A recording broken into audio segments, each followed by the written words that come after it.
नमस्कार दोस्तों, स्वागत है आप सबका मेरे YouTube चैनल पर। आज मैं आपके लिए एक बहुत ही सुंदर कहानी लेकर आई हूँ जो हमें बताती है कि अगर हम भगवान को सब कुछ सौंप देंगे तो वो सब संभाल लेंगे। आप सौंप कर तो देखिए।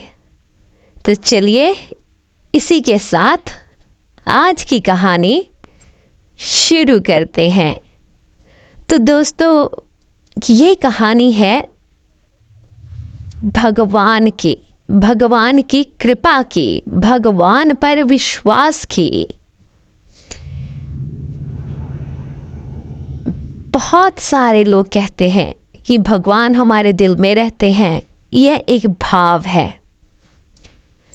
एक आदमी था, वो हर सुबह हर रोज मंदिर जाता था और जब वहाँ पे भीड़ नहीं होती थी या कोई लोग नहीं आते थे तो बहुत ही चुपचाप रहता था।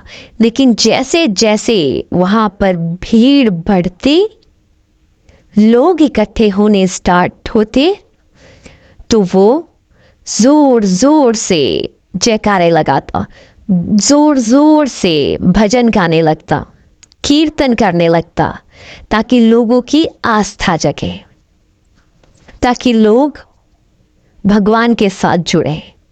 और ऐसे ही धीरे धीरे सब लोग उसकी बहुत इज्जत करने लगे और उसे भगत जी के नाम से बुलाने लगे।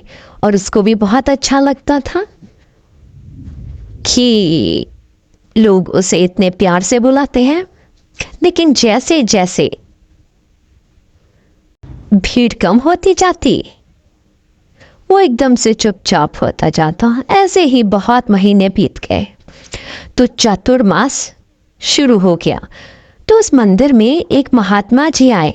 उन्होंने कहा कि वो 4 महीने तक, चातुर्मास जब तक रहेगा, वो मंदिर में रहेंगे और यहीं पर पूजा करेंगे।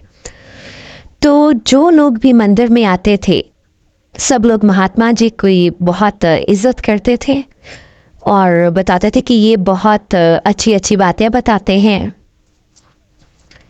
लेकिन जैसे जैसे वहाँ पे भीड़ होती थी तो महात्मा जी चुप कर जाते थे और जब सभी लोग अपने घरों को चले जाते तो महात्मा जी भक्ति में लीन हो जाते थे। तो उस आदमी ने, जो भगत जी थे, उन्होंने उनसे महात्मा जी से पूछा कि मैं आपसे एक प्रश्न करना चाहता हूँ, तो आप कृपया जवाब दीजिए कि जैसे जैसे भीड़ वहाँ पे आती है तो आप चुप हो जाते हैं और जैसे ही भीड़ चली जाती है आप सिमरन करने लगते हैं, आप मेडिटेशन करने लगते हैं।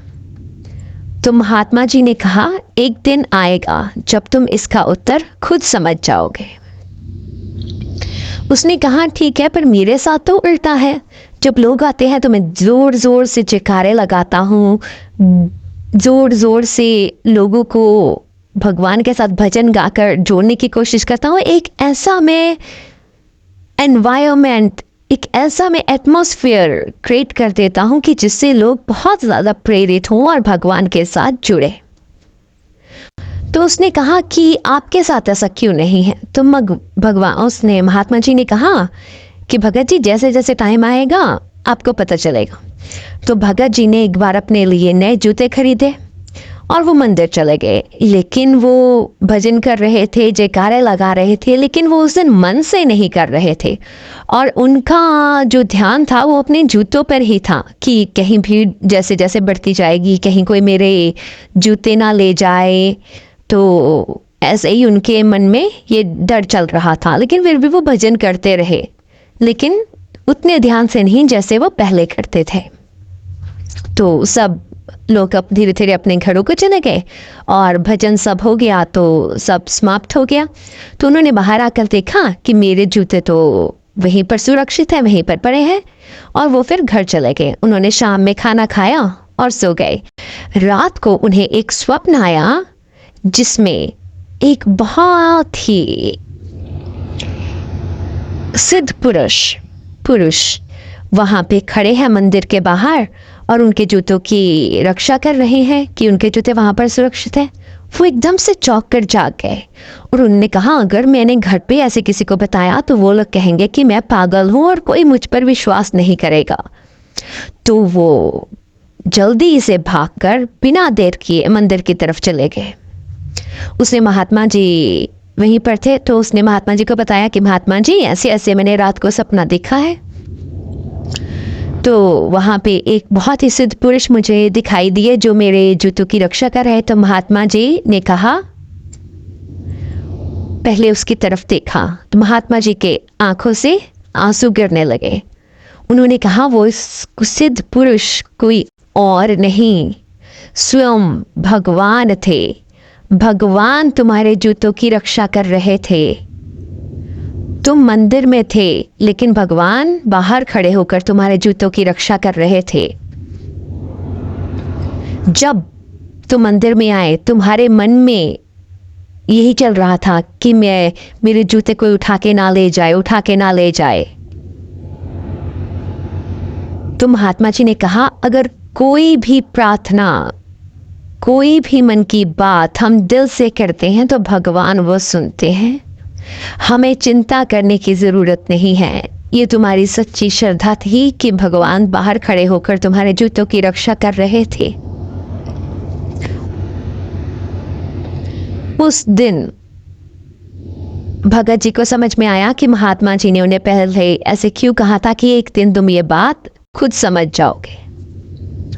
तो दोस्तों, ये थी एक छोटी सी कहानी जिसमें बताया गया है कि अगर आप सच्चे दिल से भगवान को याद करते हैं तो भगवान हमारी रक्षा करते हैं। हमें पूरे मन से जो भी हम काम करते हैं लेकिन उसके फल की इच्छा मत कीजिए, वो सब भगवान पर छोड़ दीजिए, क्योंकि भगवान अपने बच्चों के साथ कभी भी बुरा नहीं होने देंगे।